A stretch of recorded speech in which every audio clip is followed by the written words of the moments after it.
দেশবাসী, আসসালামু আলাইকুম রহমতুল্লাহ। আপনারা নিশ্চয় জানেন, Al Quran study centre supreme court bar একটি অরাজনৈতিক, স্বেচ্ছাসেবী ও জাতীয় দুর্যোগপূর্ণ মুহূর্তে যথাযথ ব্যবস্থা গ্রহণ করা এবং সমন্বয়মূলক একটি সংগঠন। জাতির যে কোনো খারাপ পরিস্থিতিতে Al Quran study centre supreme court bar গুরুত্বপূর্ণ ভূমিকা রেখে আসছেন। আপনারা নিশ্চয় শুনেছেন, বিগত কিছুদিন যাবৎ তাবলীগ জামাতের দুই পক্ষের মধ্যে সংগঠিত অনাকাঙ্ক্ষিত রক্তাক্ত ঘটনার প্রেক্ষিতে জরুরি ব্যবস্থা গ্রহণ এখন সময়ের দাবি। তাই সুপ্রিম কোর্ট বার মনে করে, Al Quran study centre supreme court bar মনে করে যে এ ব্যাপারে রাষ্ট্র, সরকার তথা প্রশাসন অতি দ্রুত ব্যবস্থা গ্রহণ করবেন, নতুবা এ ব্যাপারে আল কোরআন স্টাডি সেন্টার আইনগত ব্যবস্থা গ্রহণ করতে বাধ্য থাকবেন। এ ব্যাপারে আল কোরআন স্টাডি সেন্টারের পক্ষ থেকে একটি নোটিশ প্রদান করা হচ্ছে।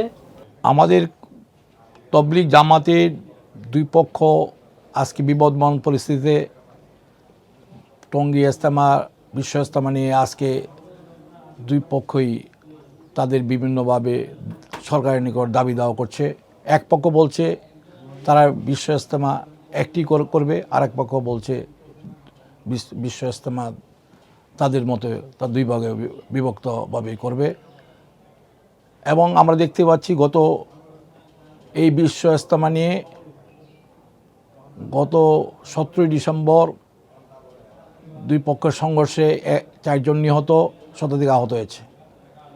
এবং পূর্বেও 18 সালে 1 জন নিহত হয়েছিল, 5,000 আহত হয়েছিল। আমাদের দাবি হবে যে আমাদের নোটিশে আমরা উল্লেখ করেছি যে বিশ্ব ইজতেমা গত বছরের ন্যায় দুই পক্ষই 2টি তারিখে বিশ্ব ইজতেমা ব্যবস্থা করবে বলে সরকারের কাছে আমরা জোর দাবি জানাচ্ছি। এই বিবদমান পরিস্থিতি থেকে এবং দ্বন্দ্ব সংঘর্ষে বাংলাদেশের বিভিন্ন জায়গায় আজকে যে বিবদমান পরিস্থিতি সৃষ্টি হচ্ছে, তাও এটাকে সরকারের উদ্যোগ নিয়ে এই বিবদমান পরিস্থিতি নিরসনের জন্য সরকারকে ব্যবস্থা নেওয়ার জন্য বলছি। আর বিশেষ করে তাবলীগ জামাতের মার্কাজ কাকরাইল মসজিদে দীর্ঘদিন যাবৎ তাদের দখল নিয়ন্ত্রণ নিয়ে দুই পক্ষই প্রতি মাসেই তারা দ্বন্দ্ব সংঘর্ষে জড়িয়ে পড়ছে। যে কোনো সময় এখানে যে কোনো একটা অঘটন ঘটে।